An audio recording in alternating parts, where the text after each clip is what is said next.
Hello,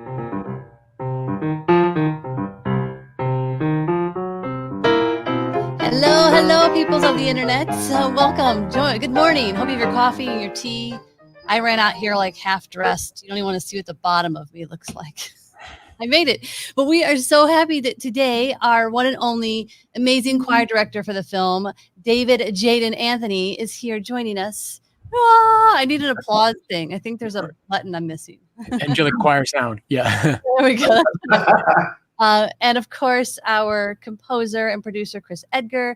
If you are joining us from either Facebook or YouTube, either way, you can comment and we will see, like this one right here. Hello, Summer. Welcome. Thanks for joining us. Summer is our beautiful, talented actor and executive producer. So, hello. Welcome, David. Hi. I want everybody to know, too, that David's actually sneaking this call from work. And he is doing something very important. His job is making PPE for the world. So more applause for David getting up and doing the good work that needs to be done. But let's talk about the fun work of directing a choir. What happened whenever Chris came to you and he said, so we're going to film this movie and we're going to have the choir perform live? You have a theater background, so you were just like, cool? Or were you like, you guys are nuts? No, it's the only way to do it. Yes, I agree. In my whole life, I watched these films where they had pre-done these things, and you can tell that the actor is not taking in enough air to sing the note they're doing, and it looks so fake all the time. So live music is so fun, and we're gonna perfect that along the way, right? Like, that's great. We only gave you a few rehearsals. What do you feel like? Was there any challenges that came up that you remember? I mean, it's been a while since you're doing your part of this whole film. Yeah, well, first Chris had just sent me a couple songs over email, and I looked through and I was like, oh, let's tweak a couple things in here. Because Chris knew me as a musical theater composer because we had worked on a show together before, but most people don't know that I actually am a choral person first. So when I told him, I'm like, oh, here's how to tweak the chart a little bit. And so that was the start of this whole thing. And then it was like, oh, you're a choir dude. Maybe you can help with rehearsals. And I'm like, yeah, absolutely. In terms of challenges, when it's sort of a gospel kind of feel, everybody is so inherently musical that they want to just make stuff up. So wrangling and getting people to do the notes that are on the page is probably the only thing that you have to contend with.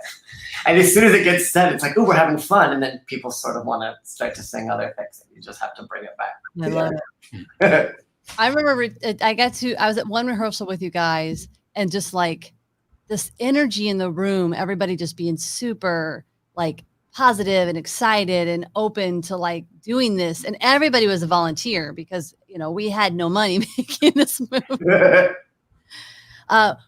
Chris, when you went to a few rehearsals too, was there anything you remember that stood out about David's process or anything that was like interesting that you might have learned besides how to chart or whatever? Well, he was teaching me how to arrange for choir. Like, no, you should actually have this person like an octave above or below that other one. Like, it's not, you don't want to have them too close together or else it just sounds like mush. So David helped me with the arrangement to stop it from sounding like mush. I had no experience arranging for choir, so that was very helpful to work with someone who did. I think that's a lot. We talk about that a lot when we talk about this film as the team spirit. Like, there's just no way that we could have done this movie without every person who helped. Like we need each other. There's no way to make a movie this massive, especially on no budget, and you're not going to know everything. There's just no way. Yeah. So grateful for someone like you, David, to just come along and help us because the choir scene is awesome. I actually want to show a clip, but I'm going to give it a few minutes because I want to, give more people time to join us to be able to catch that clip. But do you remember, was there anything at all, like anybody who stood out, any stories? I wish I would have been able to attend more of the rehearsals that you guys did. The rehearsals were fun. And everybody that was in the room was so darn talented that it's so fun to make music that way. I'm sure, Chris, you had that feeling when you're hearing the stuff you scribble stuff down at home, that's one thing. But when the whole choir is singing it, it's more overwhelming than a solo. You know what I mean? So I'm sure you had that wonderful moment. But everybody worked really hard and worked through. And when everybody can sort of read and do that quickly, then most of the rehearsal time is style and finesse and the nuances. So that was really fun to get to focus on the nitty-gritties and really just create a good sound.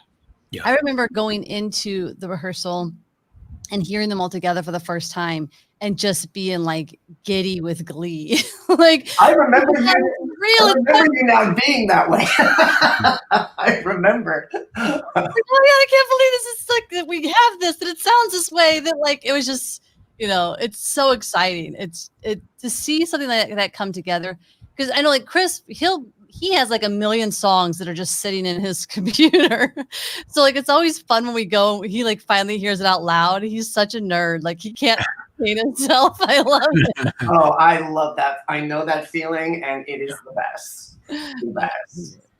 For those of you just joining us on Facebook and YouTube, remember you can put comments in. You can just say hello, let us know you're here. You can ask questions. It's all good and gravy. But right now we are going to have some fun because we're going to show you one of those clips from the choir from Playing with Beethoven. Great. If you live in our place of fear and pain, be forgiven, be forgiven. Wash away that sin stain. Among the righteous, you can come and take place when you call out for His grace. Call out for His grace. Call out for His grace.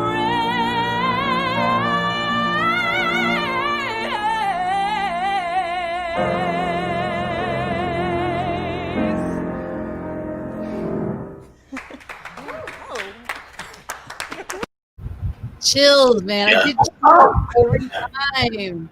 That is so cool. Oh my gosh. I love it. And did you see your cameo playing a piano over there? I did. I love that you did that. It just made it so much more special. It was really fun. And I'm a behind the scenes kind of guy. So that was kind of fun to really just get to be part of the thing. I forgot Miata LaBelle, a star. Oh Yeah, she is.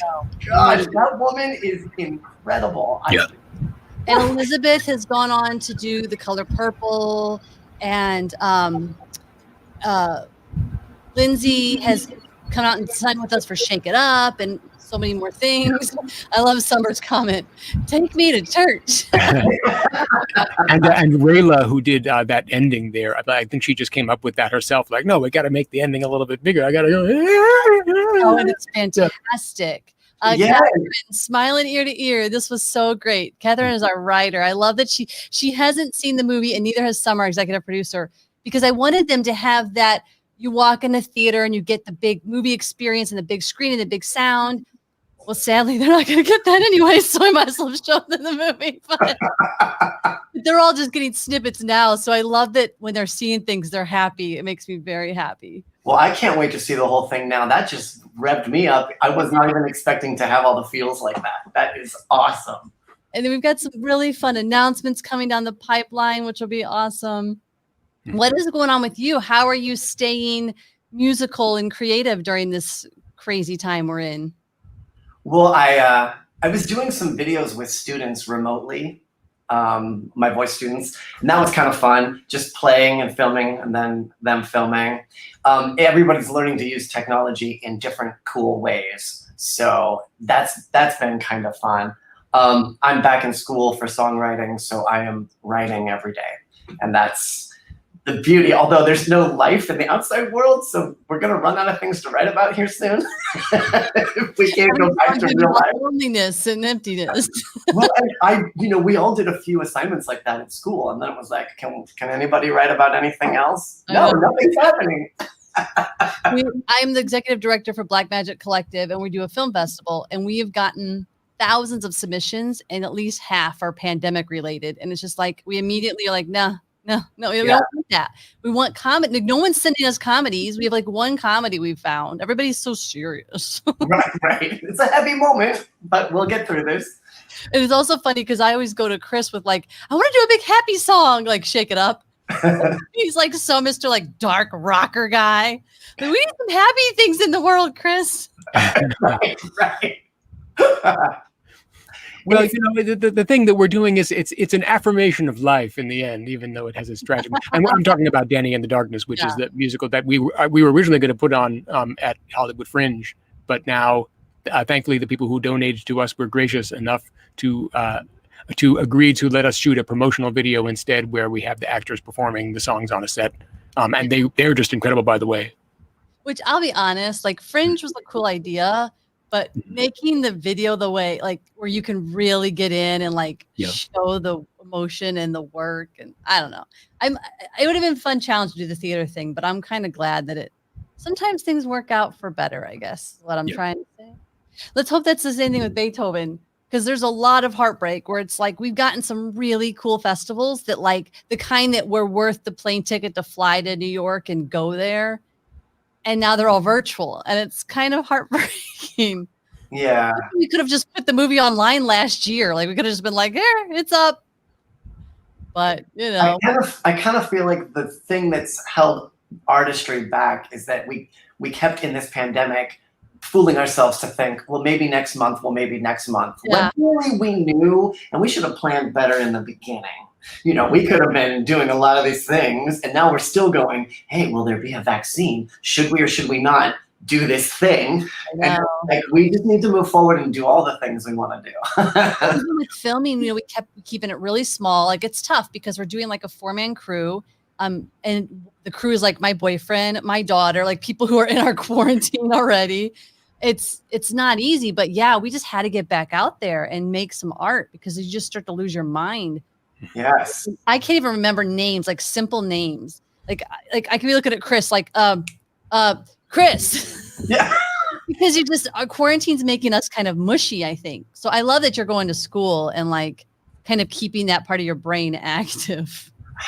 Thank goodness. I really feel like I lucked out in that whole scenario. I was teaching, and teaching at this moment in time, my hat is off to everybody in education.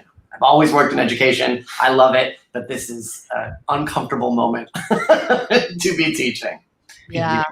Especially for older folks who aren't very technologically based. One of my theater director friends is like, just having to learn all the technology and move all my 30 years of teaching onto the internet, like as you're about to retire. You know, just brutal. Yeah. What are you going to do with any? Do you have any plans for your songs? Like, do you ever think of yourself making like your own album or anything? I am.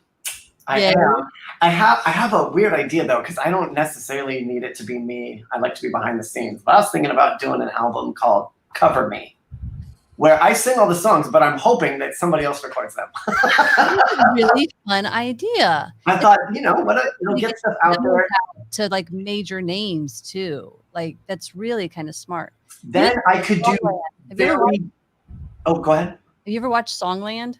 I've seen a couple episodes. Pretty inspiring. I think it's pretty. It's I know that a lot of people don't like the idea of like the songwriter has to give away their song to be on the show, but I'm like, for that opportunity, give them 10 songs. Like, who cares? There's an unlimited well. That's But yeah, I just feel like you would be great on that show because you have a great personality and you're really talented. Well, thank you.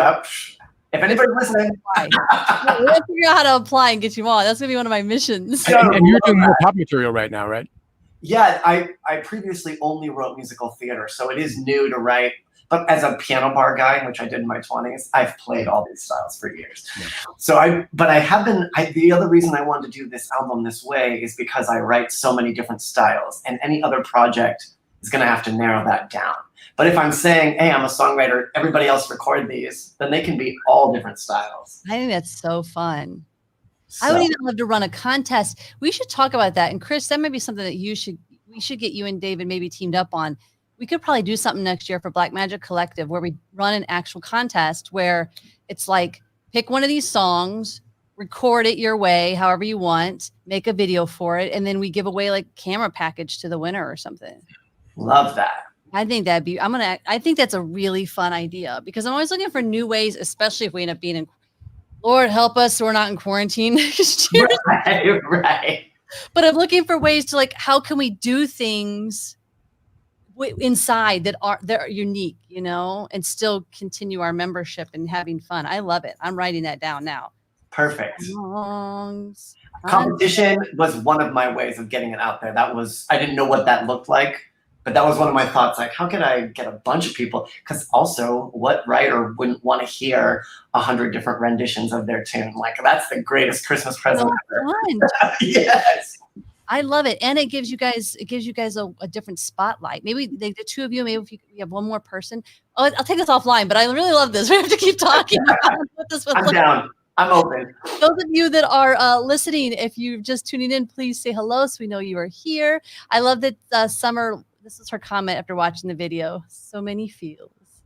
Oh, Summer had never seen that. Yeah. No, as I'm saying, she hasn't seen any. She's only seen the clips we're kind of sort of giving out. Yeah. And I love that Summer is such a supportive executive producer, a very rare breed where she's just like, you know, tell me what we need to do, tell me how we can do it, and what do you guys want to do? You don't usually get that from producers, so it's really nice. David, so if you could do any style of movie for your songs, it could be any kind of musical, but like a certain genre, what would it be? Would it be like old school Broadway musical? Would it be? No, that's not me. Anything but that. Newer contemporary, definitely. My first one would have to be like a Disney film. That's just so intrinsic in my DNA. You know, you heard those tunes growing up. So I'm super informed musically in that way. So the first one would have to be a Disney. But then after that, I would love a folk, something like Once. I love that. That's one of my dreams too, just to do this like really singer-songwriter type movie. I also want to do like like an alt rock type movie, which is the one I'm writing. Fun. But I also want to do, musicals are my life. I also want to do a 90s period piece with 90s R&B. I just think there's just so much fun to really dive into there too. Wearing cross colors and all that stuff we used to do back then. I love that. What's your Disney movie? Do you have a favorite? It's like your favorite soundtrack? Hunchback. Really? Yeah, well, first of all, it's got, nobody else would say that, but it's got the huge, like, demonic sounding choir, and it's like super dark. And I felt like that movie was for the young boys because so many of those Disney princessy stories are sort of girl centric. So Hunchback came out and I was like, they're making movies for us. Oh, I love that. I never even thought of it that way. It's kind of how I felt watching Wonder Woman. Totally. You have to see yourself reflected, right? No matter who you are. I'm actually really curious, Chris, if you have a Disney movie that you like, because you're so dark and demented. Well, it's funny. It's not a dark movie particularly, but I thought Once Upon a Time was really funny. Okay, so I may be completely misnaming the movie right now, and this may be the COVID brain. It's the one with Amy Adams, where initially she's a cartoon. Enchanted's like my only Disney movie that I love. I love that movie. I think she's fantastic in that movie. And the songs are like perfect, like the perfect amount of cheese meets, like they're actually good though. Yeah. That's a good pick. Oh, it's Alan Menken and Steven Schwartz. I mean, there's a songwriting team you can't go wrong with. I see you doing, Chris, I can see you doing a lot more like rock type, like the what's those musicals? Telling you, quarantine brain, guys. It's like Spring Awakening, that kind of stuff. Is that where I'm trying to go? Yeah. Spring Awakening, and it's sort of a genre of musicals that started with Rent, and then you could say it's kind of matured into Next to Normal and Spring Awakening, or at least that's how I think of it. Yeah, I can see. But the thing with my really good friend was in the original cast of Hair, and she would fight you on Rent being the. Oh, yeah. She would take it back to Hair. Well, maybe, that may be true. It would be really fun to get a few different Broadway types to just come on and have let's just talk music. I wonder, we got to talk about that. Like, who do we know? And let's talk music for a Beethoven morning session. Also, I noticed neither of you guys are drinking coffee or tea or anything. You're so awake. You have your coffee. That's it. You're very awake. In my giant mug, so it's definitely a priority. My brain does literally, even though I wake up at 7, my brain doesn't usually wake up till about 11 these days. It's very Very weird. I've been like going to bed earlier and earlier because I'm liking the morning time. I don't know if that's just COVID related or because I'm getting old. Everything's changing. All the patterns are changing. Summer Walters is an overachiever. She's already working out. Nice. Summer, nice. So, okay, before we wrap up, let's think musical related. So you're making the ultimate, it's your ultimate movie. You're writing the musical. This is for both you guys. You're writing the music. You're telling the story. What story are you telling? And what's the music like? And you can't say Danny in the Darkness, Chris, because that's already done. You have to make a new one. That's old news. That's cheating.